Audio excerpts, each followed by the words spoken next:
Hello, my name is Crystal Petry, and you are watching another episode of the Crystal Petry Podcast, Season 4. Burnout just isn't about being tired. It's a signal that something deeper in our environment isn't working. Today, we're unpacking how so many people are living right on the edge of burnout and depression and what can actually be done about it. If you've been feeling overwhelmed or burned out, this conversation will challenge what you think burnout is and show you how community might be the missing piece. Dr. Sydney Carroll, welcome to the podcast. Hey, how you doing? We are so good and so excited to have you on here. Yes, I'm excited to be here. I'm excited. I'm over the moon, actually. Very excited. Good. We can feel that energy. We can feel that energy, Dr. Sydney. Okay, so where in the world are you? So I am home in the best home of homes in North Carolina. I live in the Triad area, but I'm also adjunct faculty at UNC Charlotte. So I kind of shuffle between the two cities, so Greensboro and Charlotte. So I'm home in North Carolina. Excellent, excellent, excellent. Okay, so Dr. Sydney, how do you define burnout from a clinical perspective? So first and foremost, burnout is not just about being tired or needing a break, right? It's actually a chronic psychological response that it really is connected to sustained stress over time. It could be workplace, it could be home place. It doesn't really matter which one it is. But whenever there's a sustained state of burnout or a sustained state of emotional exhaustion, what happens is we see this experience or this phenomenon in which Maslow and later identify with three core tenets, which is depersonalization or cynicism and a reduced sense of personal accomplishment to go along with the emotional exhaustion. And it's typically experienced through our identity. And what I mean by that is based off of who we are culturally and what our status might be in our society, even in our workplace or at our home place. Those identities experience how we really feel the burnout as it is coming up. You know what? We've been on here for 2 minutes and I've already learned something new. I literally thought burnout was just you're tired. No. That's what I thought it was. You're just tired. So, and honestly, what I tell my clients is to think about it like this.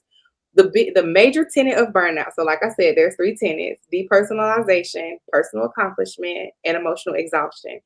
Where we typically are is in the space of emotional exhaustion. That's typically where we see the big pushback. And actually, I conducted a study in November, fall of last year. And what I found specifically with Black women educators, which is what the study was about, how they experience occupational burnout. What I found is that they're not actually burned out. They're emotionally exhausted. So what has to happen is we have to identify where we are in the spectrum of burnout. And once we've done that, we can then begin to implement coping skills and strategies to bring us back away from that brink. And being heavily impacted in one area, i.e., emotional exhaustion or depersonalization, does not guarantee that you are 100% a goner or done for, that we can't recover from that space, because we can. And in fact, what we find in the research is that the sense of personal accomplishment is what helps us get over that hump away from the burnout.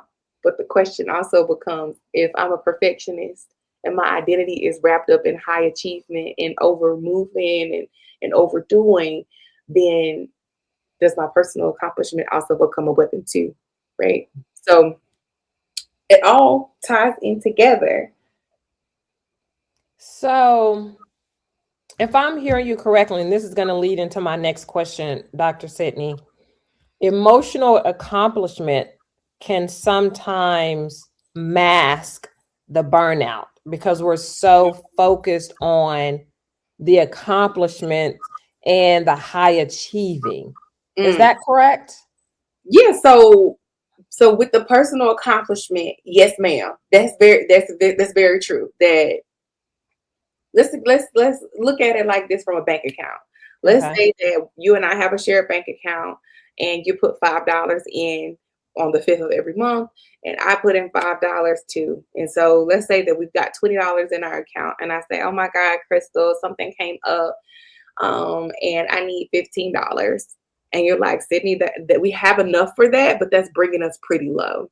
Mm-hmm. That's what emotional exhaustion will do. It will take from our account and it'll bring us to a place where we're pretty low. But then let's say that it's a week later though, before I even get a chance to pay you back, someone says, "You know what, I want to be a blessing to you." And I'm sending a check your way. And I say, "Oh my God, Crystal, I got a check for $30." And so I'm gonna put that into the account. Mm-hmm. Brings the account up more than what it Yes. was when I subtracted from it with my need. And so we'll forget because I'll say, "Oh, I'll just put it in the account." And you'll forget to say no. And you also have to pay back the interest that you owe for what you took. So it should be that little bit of money that you got as a blessing and what you already borrowed from the account. Yes. What happens with personal accomplishment?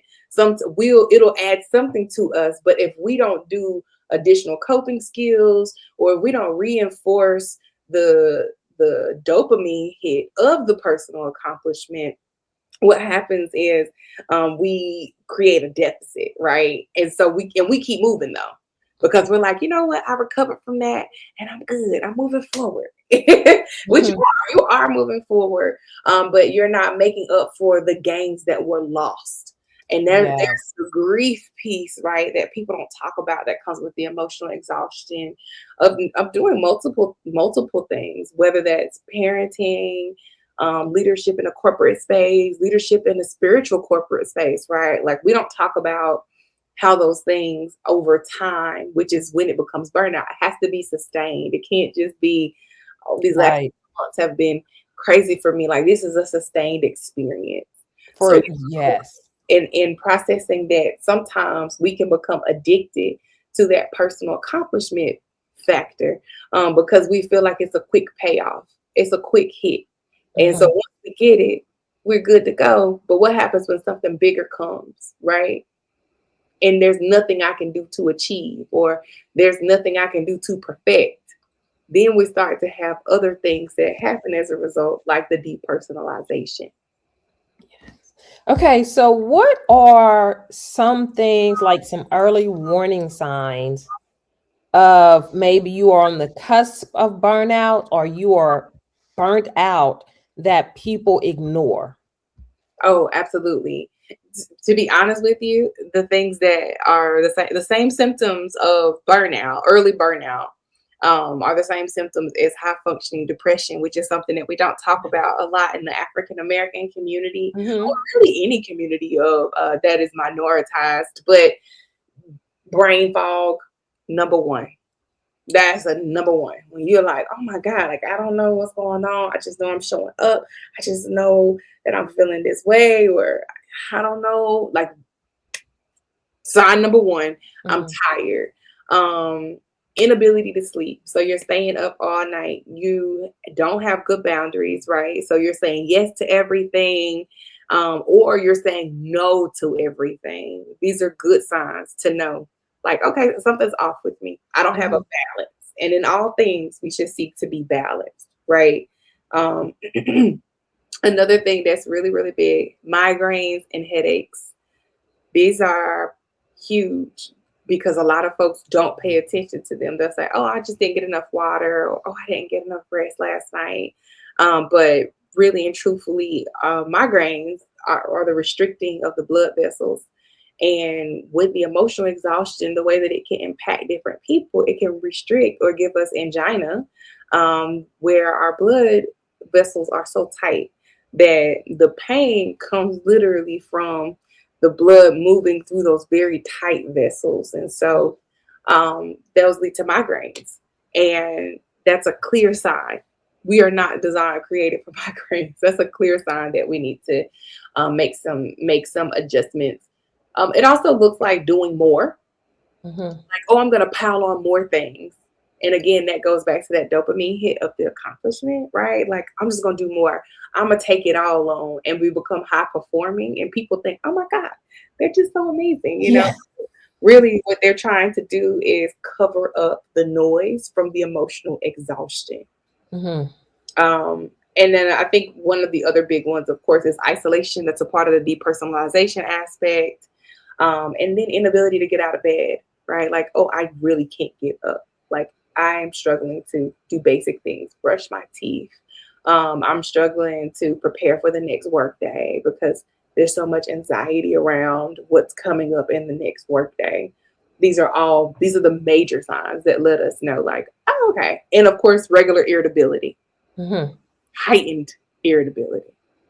Zero to So, as someone is listening to you right now, Dr. Carroll, and like everything you're saying is checking the box for them. They're having headaches or the migraines. They can't get out of bed. There's no is either all yeses or all nos. People are getting on their nerves. If they are dealing with this as you are talking and they're realizing that's me she's talking about, what is the first thing that they need to do to help relieve that? the first thing that I would recommend is making an appointment to see a clinician or Okay. a therapist, right? And not a psychiatrist. We want to pause before we get to that space, right? And I love my psych family. We love psychs over here. I do support medication monitoring when needed, but some of this can be mitigated in a counseling space, in a one-to-one counseling space, and sometimes even group counseling space. So that's the first thing that I would recommend, right? Like, go and find you a partner, a recovery partner from the burnout space. It's very, very important. That's the first thing that I would do. But the second thing that I would do is I would ask myself, am I ready for a change? Because Mm. the thing with burnout is a product of organizational turmoil. So if you're feeling burned out by things going on within your family unit, there is an organizational structural problem within the family unit that needs to be addressed. Mm-hmm. Or if you're at work and you are realizing work is really causing me to be burned out, I'm just overworking, I don't have good boundaries. That again is a question of, am I ready for change? Do I want change? Because if you don't want change, this emotional exhaustion, this is how it becomes sustained. What we'll do is we'll take it and we'll say, oh, you know what? I don't want to deal with this emotion. All right. I don't want to deal with the fact that I'm exhausted or that I'm overworked. So I'm going to put it on a shelf and I'm going to keep going. And just like that, a horrible HVAC system, the exhaustion will run in the background and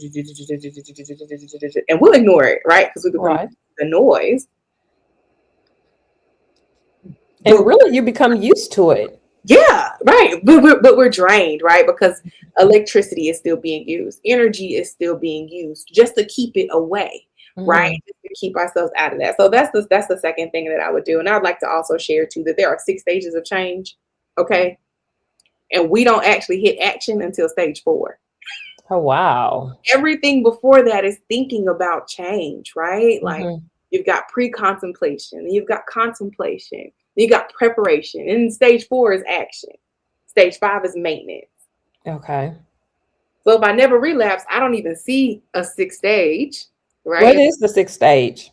It's relapse. Oh, So okay. maintenance is stage 5, and then stage 6 is relapse. But if I never relapse, of the 5 stages of change, it took me 4 of them just to make the move, Just to make yeah. just to make a commitment, right? And Yeah. so if burnout, if overgiving and overdoing, because I have an identity problem, right? Because I feel like I have to carry these things, because if I don't, people won't love me, or I have to show up in this way because if I don't, the business won't prosper, right? When I am not clear about my identity and my role within a structure or organization, Mm-hmm. then I'm going to do things like that. I will make myself a martyr. And so I have to ask myself first, am I ready for a change? And if I'm ready Mm. for a change, then we can begin to move forward. But sometimes those changes don't come until after we've had a chance to sit with a thought partner, like a therapist. Um, and then, of course, if people don't have insurance, or people are like, oh, therapy is just not an option for me, and I've already decided that I do want the change, I think that I would change with subtle things. And I give my clients three than me. And I tell them, like, the first big thing is changing what you're eating. And believe it or not, we do a 5-plate challenge within my company, and what we eat, our gut health, what we consume, our mental health, it's all connected. Mm. So leafy greens, colorful plates. Your plate should not be all one color or two color adjacent. You need to increase your water intake. Get active, right? So that's the second thing. Get active, even if it's 30 minutes a day, even if you're taking a 15-minute break. And on that 15-minute break, you just walk around the parking lot at work. You need to do something to reclaim your power and control of self.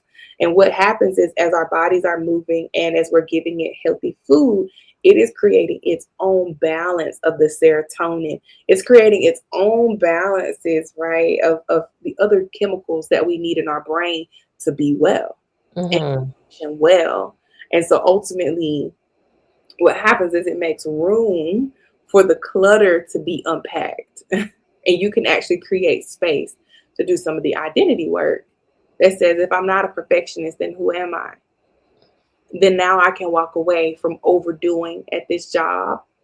I can walk away from taking on other things that don't belong to me, right? And then lastly, of course, is getting your sleep. Go to sleep. Go to bed. And I know that that's the antithesis, but this is the key three to me. Your eating, movement, and sleeping, because believe it or not, our bodies do need the sleep that they're supposed to have. And when we're able to rest, we lessen the impact of the emotional exhaustion that's happening in the background. It Mm. creates room for our brain to reset and for our bodies to kind of release some of the stress that it's holding on to when we're in these spaces at a sustained rate, right? And that's how the cortisol's building up. Um, Dr. Carroll, you have been the first person that associated burnout with an organizational issue. mm, Why do you say that burnout is associated with an organizational issue rather than an individual issue? well, the big thing to note here is that environment is everything. Mm-hmm. Right? Even if we look at it from a macro micro system like Bronfenbrenner, when we look at how children develop their identity, it starts at home. It's their micro unit. It's the people that are feeding them at night, and as infants, like everything that they are becoming or making meaning of or making meaning with are ideas that are produced in the space that they spend the most time. Mm-hmm. So our environment is very important because our environment communicates to us what love is. It communicates to us what wellness is, what production is, what achievement is, what value is, right? We could go on and on. And so that translates. So most of the time, in any case, the burnout is a result of a mismatched alignment of goals and values. Mm-hmm. So you're asking me to be a fish, but I am a bird. And again, this identity piece is a huge game changer. It really changes the conversation around burnout and how burnout is experienced. Because if I have been conditioned to be a people pleaser, because that is what is socially acceptable for me as a Black woman in this space, I'm going to say yes to everything Mm-hmm. because I want to be well received. I want to be able to have that achievement experience, and not just for myself, but so I can make room for another Black woman to come up next to me. But I got to pay the dues. I got to play the part. I got to do the politics, as service to create room for others. But the institution doesn't see it like that, right? The Oh. institution just sees it as, this is what we want, this is what we value. And if you have to do this for yourself, then that's what you got to do. But this is the goal. And so Mhm. what happens is, and really it's just my theoretical orientation in short. I follow Maslow and Later's model, Maslow, Jackson, and Later's model for burnout. And what we find is that there are particular areas within these spaces, whether they're at home or at work, that influence how we experience the emotional exhaustion, how we Okay. experience the depersonalization, and even how we create room to receive rewards through the Mhm. personal accomplishment. And so the reason being is that that's where the tension is. I feel like I have to show up one way. I feel like the expectation is this, but the other entity, like the family unit, has these expectations of me and they want me to do this. Mhm. Again, if I have not done this identity work where I'm okay, where I become satiated in who I am, with or without their approval or with or without their support, then I'm going to continue to exhaust all of my resources, even if it's killing me, to meet that deadline, to meet that expectation. And it translates to work as well. And we could run the gambit, but ultimately, because family and work, or those two institutions, so to speak, and even in church, this also happens in church too. Here, Yes. um, even in that space, what you have is a power dynamic, and that is what is thrusting forward the energy of pushing and lifting to move in a different direction, other than what you would prefer. Can you give us the difference between burnout and depression? Because I feel like in today's society, the words and even the symptoms are used interchangeably. Mm. So, this is a great time for my number one caveat reminder that, we send people to school for this very purpose, y'all. There are people who specialize in diagnostics there, that are made available through the American Association of Psychology, Mhm. APA. And so, first thing that I'm going to say is that there are criterion for every diagnosis that you could think of, no matter what it is. And so if you're not trained, don't don't diagnose yourself, Mhm. right? Keep it cute. But the I way, love that. Keep it cute. I'm gonna start using that. keep it cute. Go to the doctor. That's it. Just go to the doctor. There's plenty out here, like we would love to help you. But any whoosies, to answer your question, yes, 100%, you're correct. And the reason why I started talking about the diagnostic manual is because in order for you to be listed as something, you have to actually meet a criterion, meaning in some cases, 6 or more. So it's possible for you to have 3 of the same symptoms and they all belong or could be associated with 4 different diagnoses. That doesn't Mhm. mean you have all those diagnoses, right? So it's important. I just sharing it.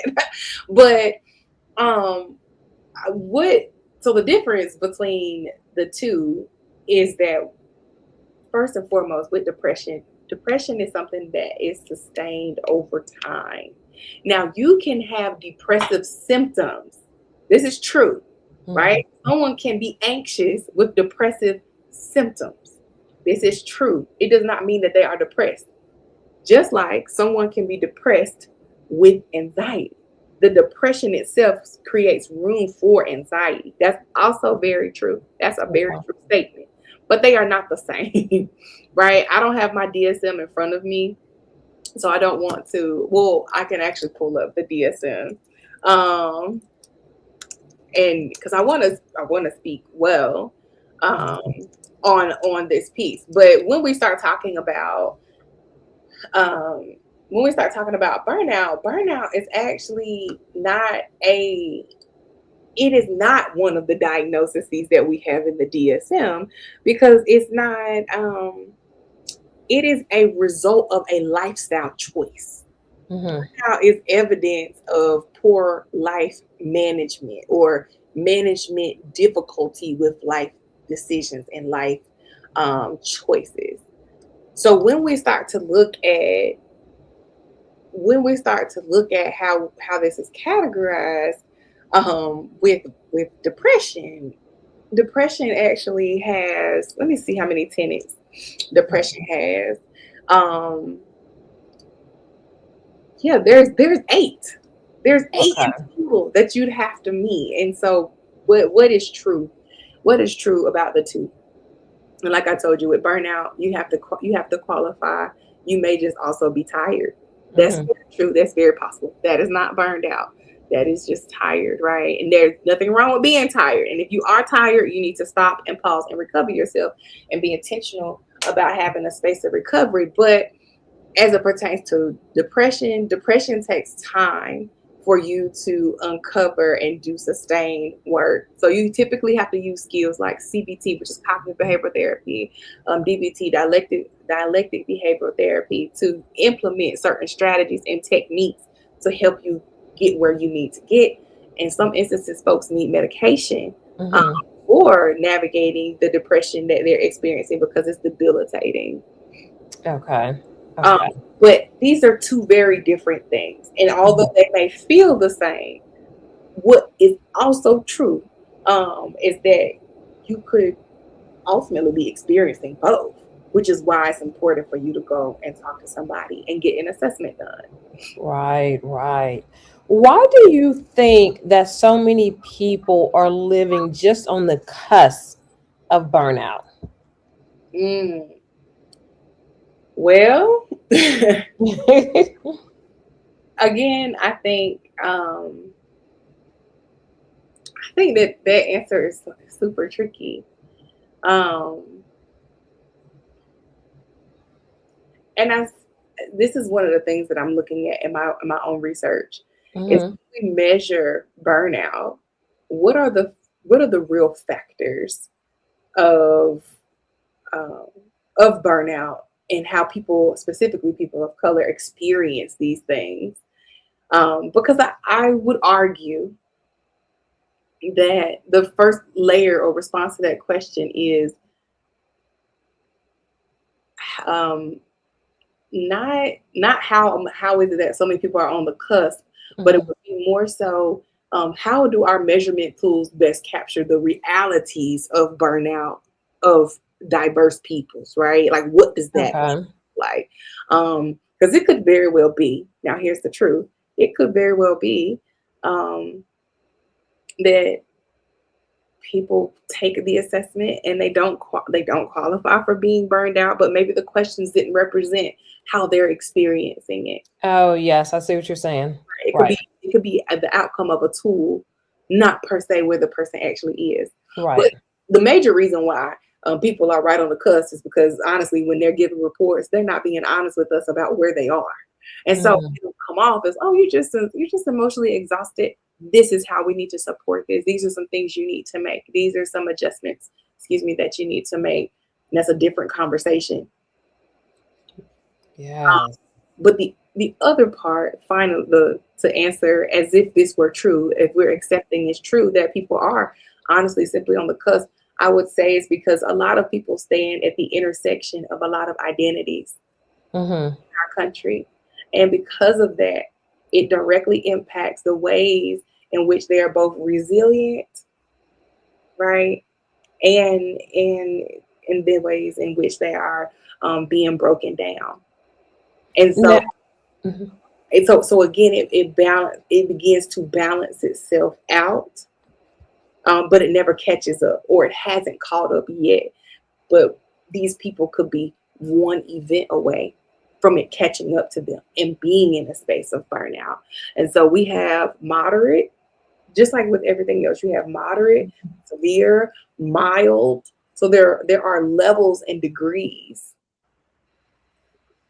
to being burned out. So if I'm hearing you correct, I feel like as I'm listening to you and I'm learning from you, Dr. Sydney, that the cusp of burnout, and I don't like to use absolute words, but Yeah. the cusp of burnout really could be just about everyone because everyone of a certain age is living with different identities, father, employee or employer, deacon, pastor, mother, sister, brother, friend, cousin.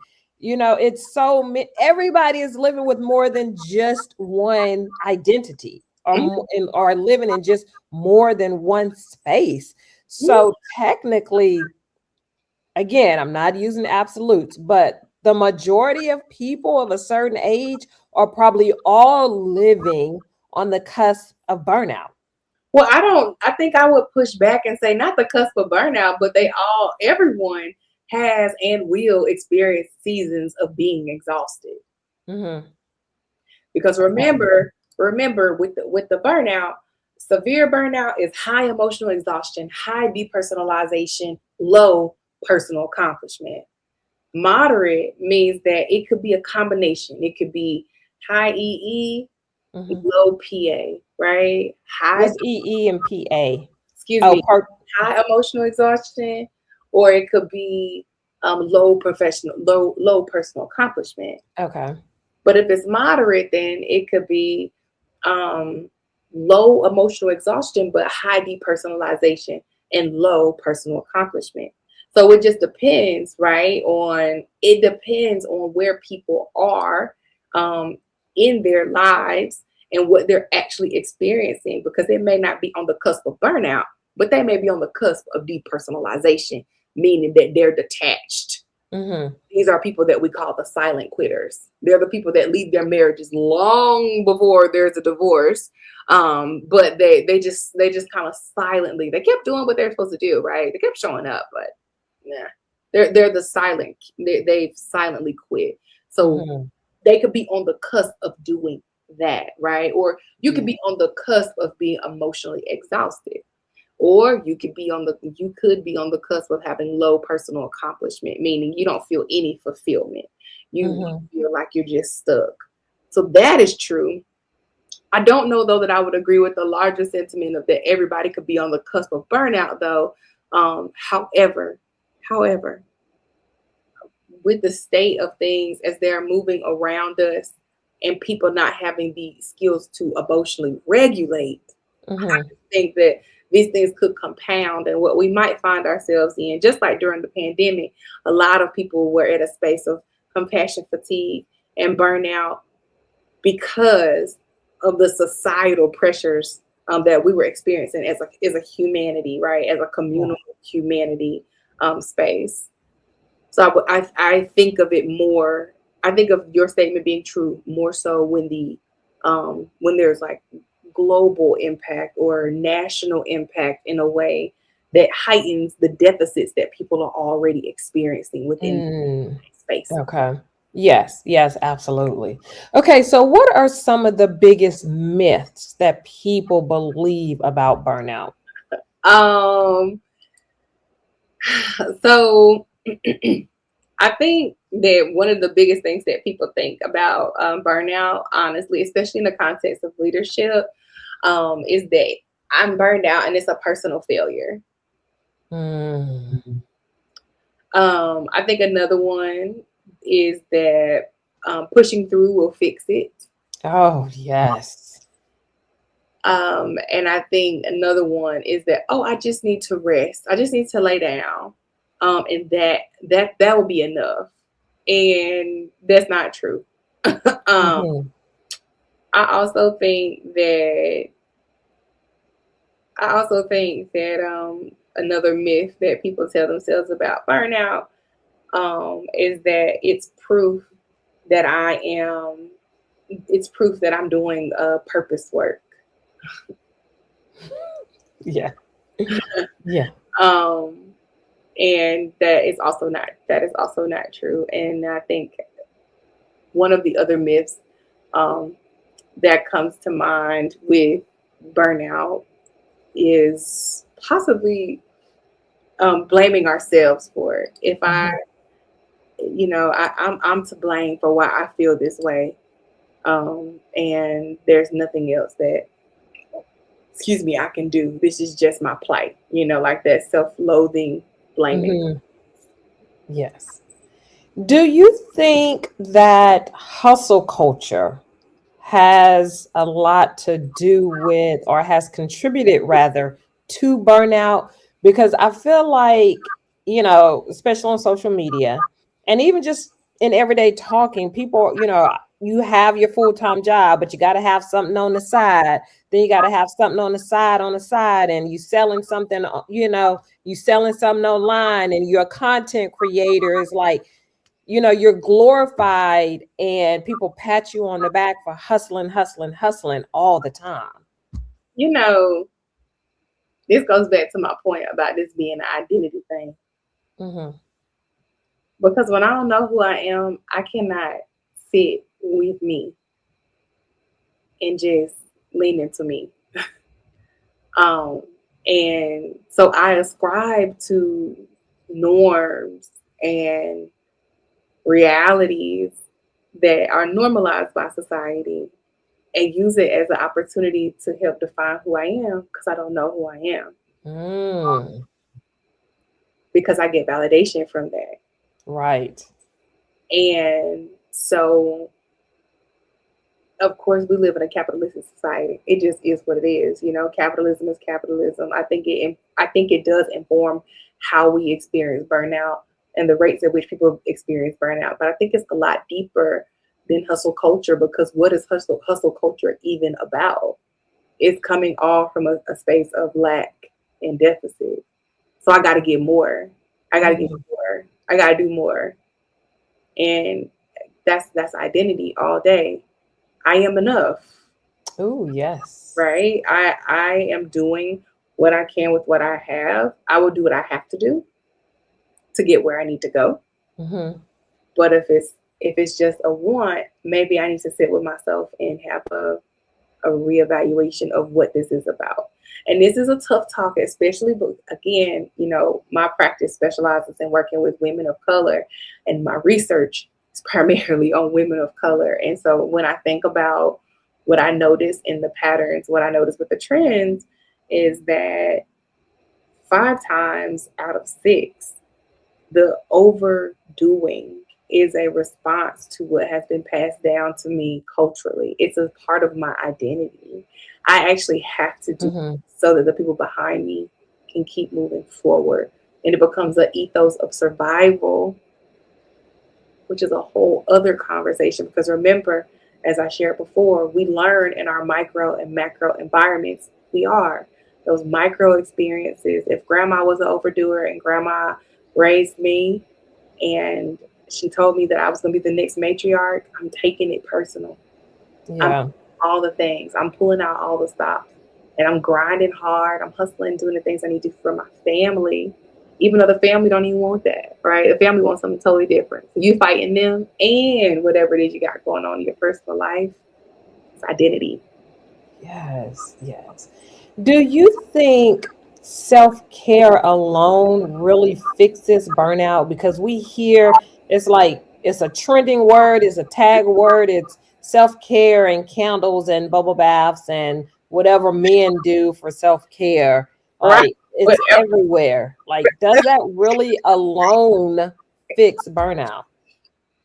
So in short, no, it I doesn't. didn't think so either. Actually takes, self care is great. We should be doing that anyway, right? Like we Mhm. should be taking care of ourselves anyway.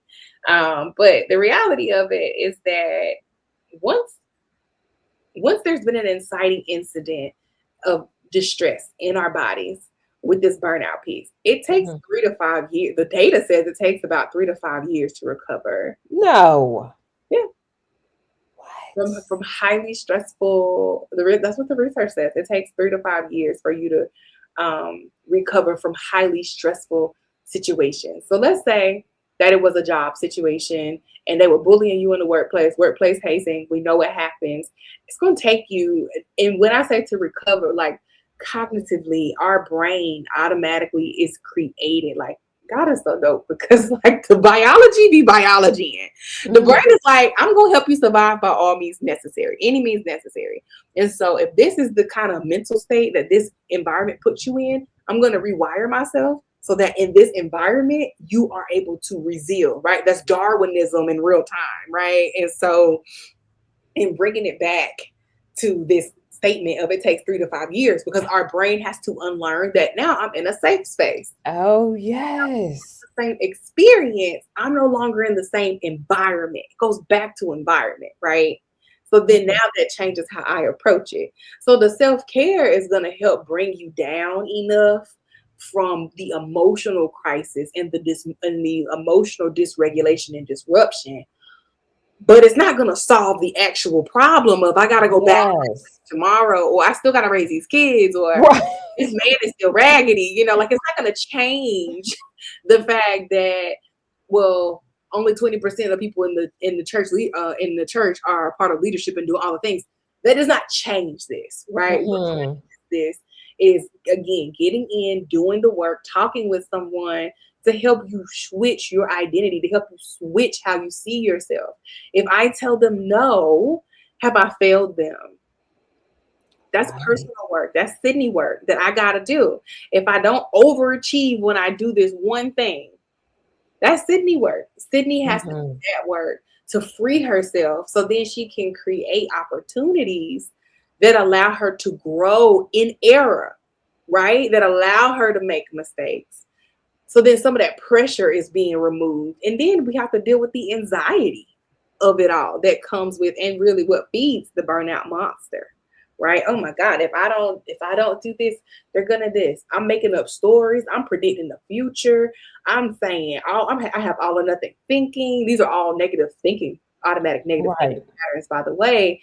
But these things are birthed because my identity is telling me if I don't do this, if I don't martyr myself, then I am now going to have to deal with the consequences of all these other things and other people telling me about these things. That I'm a failure, that I didn't do it, that I didn't make it. So what are some things that people can do to create boundaries, protect their space from burnout, from the environment, whether that's work or church or family or friends, whatever that looks like, to protect us from those environments? First things first, I think that we owe it to ourselves to have a conversation with ourselves Okay. about who do I want to become. Like, it's second quarter. We got 2 more after, this one. But by the end of this year, who do I want to become?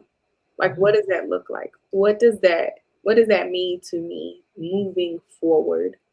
And I think that having that in mind will help you set up goals that must be achieved in order for you to get to that place. And as a result of knowing those goals, you will learn about the things that are non-negotiable for you. Now our non-negotiables become boundaries. Sydney's boundaries are for Sydney, not for Crystal. Crystal may not know Sydney's boundaries, but if Sydney does not reinforce Sydney's boundaries, Crystal will never know Sydney's boundaries. Right. And so then I have to say, all right, what are the things that have to happen? How do people have to treat me? What are the expectations that I'm putting out there? And then do I honor them? Okay? Because again, if I don't honor it, you'll never know that it exists. Right. And so, yes. So this looks like, oh my gosh, I took off today, but I see that Sarah keeps emailing me. Let me just go ahead and respond back to her. Let me ping her back. Why are we doing that? And then now you're on the phone with your homegirl. You're like, girl, Sarah pinging me all day. Girl, I'm off. And my question is, the homegirl is, well, why were you responding? Right. Or I'm making it a rule that if the kids want to, whatever activities everybody has, spouse, kids, whatever, it has to be on the family calendar in the kitchen by Sunday at 5 p.m. or it is not happening, or it just doesn't include me. Mhm. It's up to you as a Yeah. you to say, no, no, no. I took a picture of the calendar at 7 p.m. on Sunday. This was not on there. So the answer is no. I'm not stretching myself thin by adding something last minute to the family schedule. Not doing it. Right. Okay, so as we get ready to wrap up here, Dr. Sydney, I have a couple more questions for you, then I'll let you go. Yes, ma'am. What is your intention in this space of educating and teaching about burnout? That's a great question. I truthfully believe that God put me on this earth for me to help people develop the best version of themselves. Mm-hmm. And to me, this area in particular of overall self wellness um, just seems to be the space and place where a lot of my people are not aware. And it is literally contributing to long term chronic sustained illnesses that don't have to. That's keeping us from being able to see our purpose. And so I find it as an honor, a spiritual honor, and also an ancestral communal honor to be a part of the healing and teaching space. And that's what I want to do. I want to help people get well. I want to help people be well rounded. So my goal is to just educate. We have free community events once a month, ongoing webinars for women to Mm-hmm. be well. And so yeah, that's my intent. My intent is to just be obedient and to heal God's people. Absolutely. Okay, and my final question for you, who do you think would make a great guest on the podcast? But you have to help me get them on. Okay. You know what? I have a really good friend of mine. Her name is Jasmine Lester. And she is brilliant, brilliant, brilliant, brilliant. But she's done a lot of work in HR systems, and something that I think will be really helpful, especially because you are rocking out in the organizational leadership space, is for us to have a conversation about building our businesses with intentional systems and SOPs. Yes.